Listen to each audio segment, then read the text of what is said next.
হজরত জায়েদ ইবনে হারিসা রাদিয়াল্লাহু আনহু ইসলামের ইতিহাসে এক অনন্য ব্যক্তিত্ব। তিনি ছিলেন মুহাম্মদ সাল্লাল্লাহু আলাইহি ওয়াসাল্লামের অত্যন্ত প্রিয় সাহাবী এবং এমন এক সাহাবী যার নাম সরাসরি কুরআনে উল্লেখ হয়েছে, যা অন্য কোনো সাহাবীর ক্ষেত্রে হয়নি। তার জীবন কাহিনী শুধু ইতিহাস নয়, বরং ঈমান, ত্যাগ, ভালোবাসা এবং আল্লাহর প্রতি পূর্ণ আত্মসমর্পণের এক উজ্জ্বল দৃষ্টান্ত। এখানে আমরা তার জন্ম, শৈশব, দাসত্বে পতন এবং নবী সাল্লাল্লাহু আলাইহি ওয়াসাল্লামের সান্নিধ্যে আসার ঘটনা কুরআনের আলোকে বিস্তারিতভাবে আলোচনা করব। মনে রাখার জন্য সবুজ টিপ। জন্ম, শৈশব এবং ভাগ্যের কঠিন পরীক্ষা। বিন্দু ৩, জন্ম ও বংশ পরিচয়। হজরত জায়েদ ইবনে হারিসা রাদিয়াল্লাহু আনহু আরবের একটি সম্মানিত গোত্রে জন্মগ্রহণ করেন, বনি কালব গোত্রে। তার পিতা ছিলেন হারিসা ইবনে সুরাবিল এবং মা ছিলেন সাদা বিনতে থালাবা। শৈশব থেকেই তিনি ছিলেন স্নেহ মমতায় বেড়ে ওঠা একটি শিশু, কিন্তু আল্লাহর ফয়সালা ছিল ভিন্ন। বিদ্যুৎ হোসারে অপহরণ ও দাসত্বে পতন। একদিন ছোট্ট জায়েদ রাদিয়াল্লাহু আনহু তার মায়ের সঙ্গে আত্মীয়দের বাড়ি গিয়েছিলেন। সেখান থেকে ফেরার পথে একটা ডাকাত দল তাকে অপহরণ করে। সেই সময় আরব সমাজে দাস ব্যবসা খুবই প্রচলিত ছিল। তাকে বাজারে নিয়ে গিয়ে বিক্রি করা হয়। এই ঘটনা আমাদেরকে কোরআনের একটি গভীর সত্যের কথা মনে করিয়ে দেয়। হাইলাইটার ভুল। মানুষ ভাবে এক, কিন্তু আল্লাহর পরিকল্পনা ভিন্ন। মসজিদে মক্কার বাজারে বিক্রি। শেষ পর্যন্ত তাকে মক্কার বিখ্যাত বাজার উকাজে বিক্রি করা হয়। তাকে কিনে নেন হাকিম ইবনে হিজাম, যিনি ছিলেন খাদিজা রাদিয়াল্লাহু আনহার ভাতিজা। হাকিম রাদিয়াল্লাহু আনহু তাকে তার ফুপু খাদিজা রাদিয়াল্লাহু আনহাকে উপহার দেন। এরপর খাদিজা রাদিয়াল্লাহু আনহা তাকে উপহার দেন নবী মোহাম্মদ সাল্লাল্লাহু আলাইহি ওয়াসাল্লামকে। এভাবেই জায়েদ রাদিয়াল্লাহু আনহু নবী সাল্লাল্লাহু আলাইহি ওয়াসাল্লামের ঘরে প্রবেশ করেন, যা তার জীবনের সবচেয়ে বড় সৌভাগ্য হয়ে দাঁড়ায়। পারিশ্রমিক হিসেবে ভালোবাসা। নবী সাল্লাল্লাহু আলাইহি ওয়াসাল্লামের স্নেহ ও ভালোবাসা। নবী সাল্লাল্লাহু আলাইহি ওয়াসাল্লাম কখনোই তাকে দাস হিসেবে দেখেননি, বরং তিনি তাকে সন্তানের মতো ভালোবাসতেন। তার চরিত্র, আচরণ এবং দয়া এতটাই গভীর ছিল যে, হাইলাইটার ভুল, জায়েদ রাদিয়াল্লাহু আনহুর নিজের জন্মদাতা পিতার চেয়েও নবী সাল্লাল্লাহু আলাইহি ওয়াসাল্লামকে বেশি ভালোবাসতে শুরু করেন। ঘরে বিন্দু ৫, পিতার সন্ধান ও ঐতিহাসিক সিদ্ধান্ত। কিছুদিন পর জায়েদ রাদিয়াল্লাহু আনহুর তার সন্ধান পান এবং মক্কায় এসে নবী সাল্লাল্লাহু আলাইহি ওয়াসাল্লামের কাছে তাকে ফেরত চাইতে আসেন। তারা মুক্তির জন্য অর্থ দিতে প্রস্তুত ছিলেন, কিন্তু এখানে ঘটে ইতিহাসের এক অবিশ্বাস্য ঘটনা। নবী সাল্লাল্লাহু আলাইহি ওয়াসাল্লাম বলেন, হাইলাইটার ভুল, তোমরা জায়েদকে জিজ্ঞেস করো, সে যদি তোমাদের সঙ্গে যেতে চায় আমি তাকে বিনামূল্যে দিয়ে দেব। এখন সিদ্ধান্ত জায়েদের। চমকে যাওয়া ইমোজি বিন্দু ৬, জায়েদ রাদিয়াল্লাহু আনহুর অবাক করা উত্তর। সবাই ভেবেছিল তিনি তার বাবা মার কাছে ফিরে যাবেন, কিন্তু তিনি বলেন, আমি রাসূল সাল্লাল্লাহু আলাইহি ওয়াসাল্লামকে ছেড়ে কোথাও যেতে চাই না। তিনি আমার কাছে পিতামাতার চেয়েও প্রিয়। এই উত্তরে সবাই অবাক হয়ে যায়। নক্ষত্র বিন্দু ১, দত্তক পুত্র হিসেবে গ্রহণ। এই ঘটনার পর নবী সাল্লাল্লাহু আলাইহি ওয়াসাল্লাম তাকে আনুষ্ঠানিকভাবে নিজের পুত্র হিসেবে ঘোষণা করেন। মানুষ তখন তাকে ডাকতে শুরু করে, হাইলাইটার ভুল, জায়েদ ইবনে মোহাম্মদ। কিতাব বিন্দু ২, কুরআনের আলোকে সংশোধন। পরবর্তীতে আল্লাহ তাআলা এই প্রথা সংশোধন করেন। কুরআনে বলা হয়েছে, তোমরা তাদেরকে তাদের পিতার নামেই ডাকো, এটাই আল্লাহর কাছে অধিক ন্যায়সঙ্গত। সূরা আল আহজাব ৫ নম্বর আয়াত। এই আয়াতের মাধ্যমে দত্তক সন্তানের পরিচয় প্রকৃত পিতার নামেই রাখতে বলা হয়। মসজিদ বিন্দু ১, কুরআনে জায়েদ রাদিয়াল্লাহু আনহুর নাম। সবচেয়ে সম্মানের বিষয় হল, জায়েদ রাদিয়াল্লাহু আনহুর নাম সরাসরি কুরআনে উল্লেখ হয়েছে। হাইলাইটার ভুল, যখন জায়েদ তার স্ত্রীর সাথে সম্পর্ক শেষ করল, সূরা আল আহজাব ৩৭ নম্বর আয়াত। হাইলাইটার ভুল, এটি প্রমাণ করে তার মর্যাদা কত উচ্চ ছিল। মসজিদ বিন্দু ১, এই অংশ থেকে শিক্ষা। এই প্রথম পর্ব থেকে আমরা কয়েকটি গুরুত্বপূর্ণ শিক্ষা পাই। আল্লাহর পরিকল্পনা সবসময় মানুষের চিন্তার চেয়ে উত্তম। দুনিয়ার কষ্ট কখনো কখনো বড় নিয়ামতের পথ খুলে দেয়। প্রকৃত ভালোবাসা হয় চরিত্র ও আচরণের মাধ্যমে। ঈমান, সংগ্রাম ও বীরত্বের উজ্জ্বল অধ্যায়। ইসলামের আলো গ্রহণ।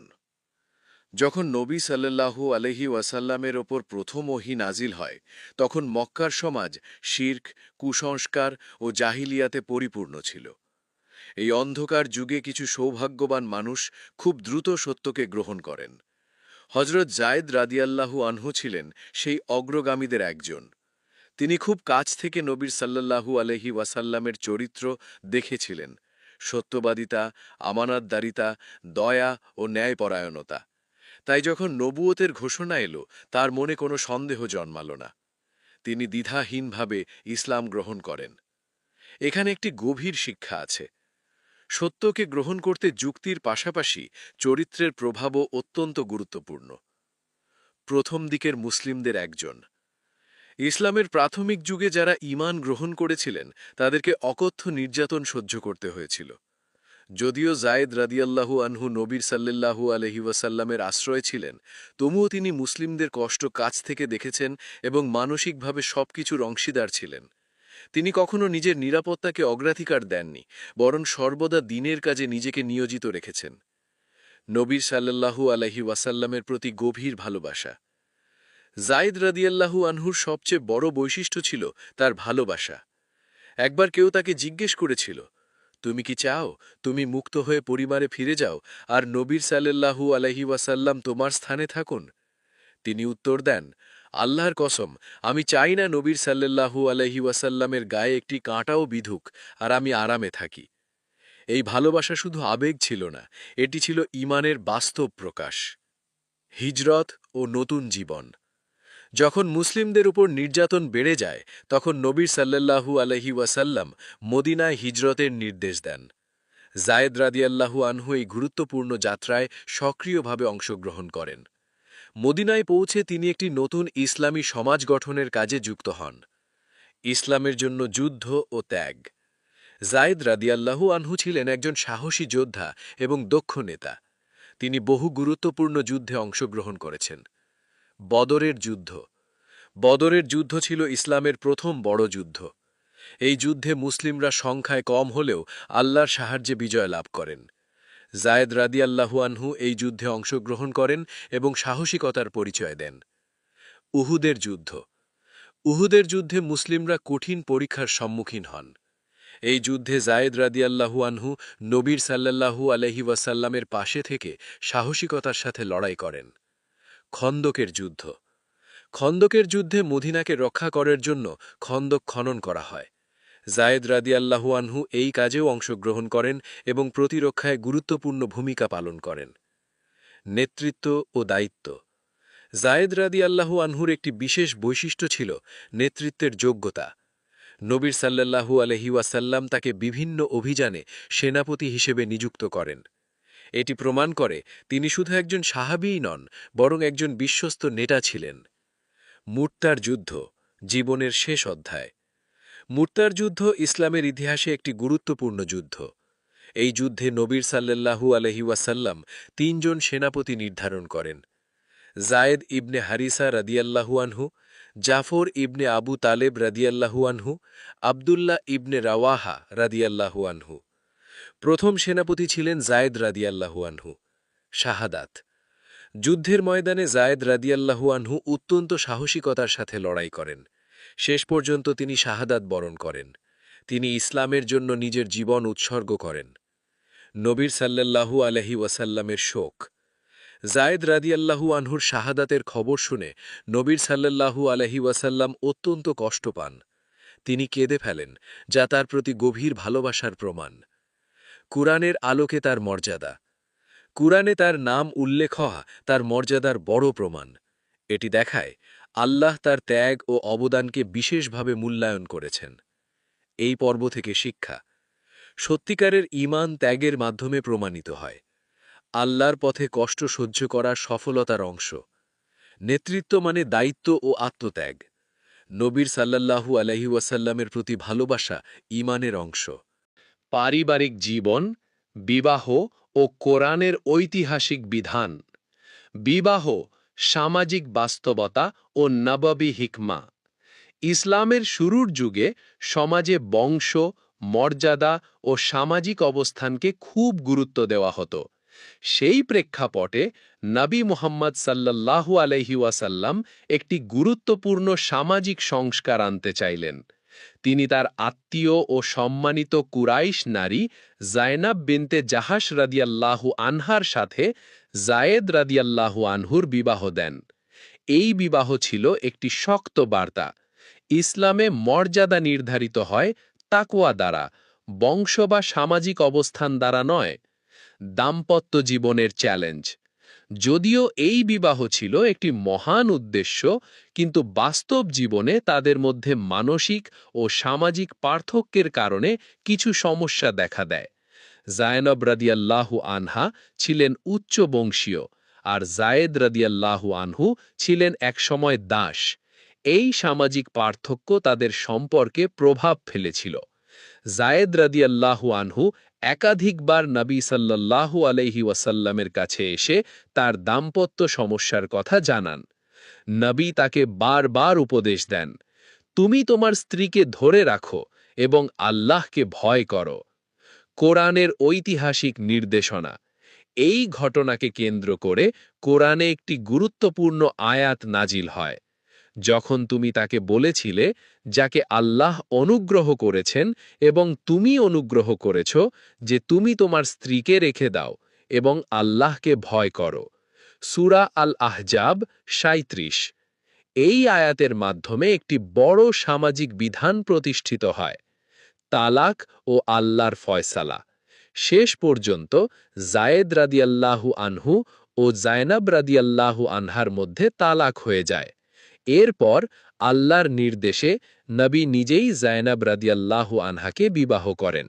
এটি ছিল একটি অত্যন্ত গুরুত্বপূর্ণ ঘটনা, কারণ এর মাধ্যমে আল্লাহ দত্তক প্রথার একটি ভুল ধারণা ভেঙে দেন। দত্তক প্রথার সংশোধন।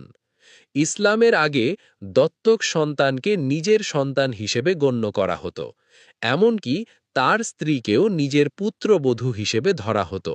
কিন্তু ইসলাম এই ধারণা সংশোধন করে। কোরআনে বলা হয়েছে, আল্লাহ তোমাদের দত্তক সন্তানদেরকে তোমাদের প্রকৃত সন্তান বানাননি। সূরা আল আহজাব ৪। এর মাধ্যমে স্পষ্ট করা হয়, দত্তক সন্তান জৈবিক সন্তানের মতো নয়। জায়েদ রাদিয়াল্লাহু আনহুর মর্যাদা ও ধৈর্য। এই ঘটনাগুলো জায়েদ রাদিয়াল্লাহু আনহুর জীবনে বড় পরীক্ষা ছিল, কিন্তু তিনি কখনো অভিযোগ করেননি, বরং আল্লাহর ফয়সালায় সন্তুষ্ট ছিলেন। এটি তার ঈমানের গভীরতার প্রমাণ। আত্মসমর্পণ ও তাকওয়ার শিক্ষা।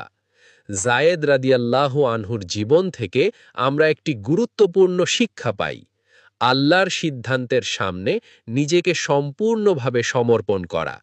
তিনি ব্যক্তিগত কষ্টের চেয়েও আল্লাহর সন্তুষ্টিকে প্রাধান্য দিয়েছেন। পরিবার ও সন্তান। জায়েদ রাদিয়াল্লাহু আনহুর পুত্র ছিলেন উসামা ইবনে জায়েদ রাদিয়াল্লাহু আনহু, যিনি পরবর্তীতে একজন বিখ্যাত সাহাবী ও সেনাপতি হন। নবী তাকেও অত্যন্ত ভালোবাসতেন। উসামা রাদিয়াল্লাহু আনহুকে বলা হতো হিব্বু রাসূলিল্লাহ, অর্থাৎ রাসূলের প্রিয়জনের প্রিয়জন। সমাজ সংস্কারে ভূমিকা। জায়েদ রাদিয়াল্লাহু আনহুর জীবন শুধু ইতিহাস নয়, এটি এক জীবন্ত শিক্ষা, যা আমাদের শেখায় কিভাবে আল্লাহর জন্য ত্যাগ করতে হয়, কিভাবে সামাজিক কুসংস্কার ভাঙতে হয় এবং কিভাবে সত্যের পথে অবিচল থাকতে হয়। শাহাদাত, উত্তরাধিকার ও চিরন্তন শিক্ষা। মুতা যুদ্ধের প্রেক্ষাপট।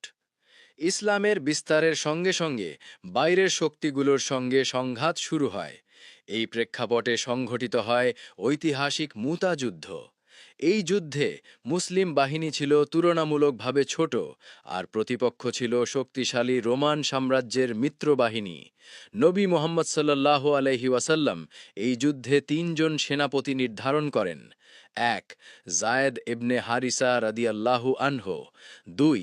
জাফর ইবনে আবু তালেব রাদিয়াল্লাহু আনহু। ৩. আবদুল্লাহ ইবনে রাওয়াহা রাদিয়াল্লাহু আনহু। প্রথম সেনাপতি হিসেবে জায়েদ রাদিয়াল্লাহু আনহুকে নির্বাচন করা তার প্রতি নবী সাল্লাল্লাহু আলাইহি ওয়াসাল্লামের আস্থা ও সম্মানের প্রমাণ। যুদ্ধক্ষেত্রে বীরত্ব। মুতার ময়দানে জায়েদ রাদিয়াল্লাহু আনহু পতাকা হাতে নিয়ে অগ্রভাগে দাঁড়ান। তিনি সৈন্যদের উৎসাহ দেন এবং দৃঢ়তার সঙ্গে নেতৃত্ব দেন। শত্রুপক্ষ ছিল বহুগুণ বেশি শক্তিশালী, কিন্তু তার ঈমান ছিল অটল। তিনি জানতেন, জয় বা শাহাদাত দুটোই সফলতা। শাহাদাতের মুহূর্ত। যুদ্ধের এক পর্যায়ে শত্রুর আঘাতে তিনি মারাত্মকভাবে আহত হন, কিন্তু তবুও তিনি পতাকা ছাড়েননি। অবশেষে তিনি শাহাদাত বরণ করেন। তার শাহাদাত ছিল ইসলামের জন্য সর্বোচ্চ ত্যাগের প্রতীক। নবী সাল্লাল্লাহু আলাইহি ওয়াসাল্লামের গভীর শোক। জায়েদ রাদিয়াল্লাহু আনহুর শাহাদাতের সংবাদ মদিনায় পৌঁছলে নবী সাল্লাল্লাহু আলাইহি ওয়াসাল্লাম গভীরভাবে ব্যথিত হন। তিনি তার পরিবারের কাছে যান এবং তাদেরকে সান্ত্বনা দেন। বর্ণিত আছে, নবী সাল্লাল্লাহু আলাইহি ওয়াসাল্লামের চোখ অশ্রু সজল হয়ে উঠেছিল। এটি প্রমাণ করে, ইসলামে ভালোবাসা ও আবেগ প্রকাশ করা দুর্বলতা নয়, বরং মানবিকতা। ওসামা রাদিয়াল্লাহু আনহর প্রতি ভালোবাসা। জায়েদ রাদিয়াল্লাহু আনহর পুত্র উসামা ইবনে জায়েদ রাদিয়াল্লাহু আনহুকে নবী সাল্লাল্লাহু আলাইহি ওয়াসাল্লাম অত্যন্ত ভালোবাসতেন। তিনি তাকে সেনাপতি নিযুক্ত করেন, এমনকি অনেক প্রবীণ সাহাবীর ওপরেও। এটি দেখায়, ইসলামে যোগ্যতা বয়স বা বংশ দ্বারা নির্ধারিত হয় না। কোরআনে অমর মর্যাদা। জায়েদ রাদিয়াল্লাহু আনহু একমাত্র সাহাবী যার নাম সরাসরি কোরআনে এসেছে। সূরা আল আহজাব ৩৭-এ তার নাম উল্লেখ রয়েছে। এটি তার মর্যাদাকে চিরস্থায়ী করে দিয়েছে। তার জীবনের সারসংক্ষেপ। জায়েদ রাদিয়াল্লাহু আনহুর জীবন ছিল এক বিস্ময়কর যাত্রা। দাসত্ব থেকে সম্মান, বিচ্ছেদ থেকে ভালোবাসা, পরীক্ষা থেকে সফলতা এবং শেষ পর্যন্ত শাহাদাত। চিরন্তন শিক্ষা। ১. আল্লাহর পরিকল্পনা সর্বোত্তম। তিনি ছোটবেলায় অপহৃত হন, কিন্তু সেটিই তাকে নবী সাল্লাল্লাহু আলাইহি ওয়াসাল্লামের সান্নিধ্যে নিয়ে আসে। ২. ঈমান মানে আত্মসমর্পণ। ব্যক্তিগত কষ্ট থাকা সত্ত্বেও তিনি আল্লাহর সিদ্ধান্ত মেনে নিয়েছেন। ৩. ভালোবাসা ও আনুগত্য। নবী সাল্লাল্লাহু আলাইহি ওয়াসাল্লামের প্রতি তার ভালোবাসা ছিল নিঃস্বার্থ। ৪. নেতৃত্ব ও দায়িত্ব। তিনি প্রমাণ করেছেন, সত্যিকারের নেতা ত্যাগ স্বীকার করে। ৫. মৃত্যু নয়, সফলতা। শাহাদাত তার জন্য ছিল চূড়ান্ত সফলতা। আধুনিক জীবনে প্রাসঙ্গিকতা। আজকের সমাজে অহংকার, বৈষম্য, স্বার্থপরতা, এই সমস্যাগুলোর সমাধান জায়েদ রাদিয়াল্লাহু আনহুর জীবনে পাওয়া যায়। তার জীবন আমাদের শেখায় বিনয়ী হতে, ন্যায়পরায়ণ হতে এবং আল্লাহর উপর ভরসা রাখতে। সমাপনী কথা। হজরত জায়েদ ইবনে হারিসা রাদিয়াল্লাহু আনহুর জীবন একটি আলোকবর্তিকা, যা আমাদের পথ দেখায়। তার জীবনের প্রতিটি অধ্যায় আমাদের জন্য একটি শিক্ষা, একটি অনুপ্রেরণা।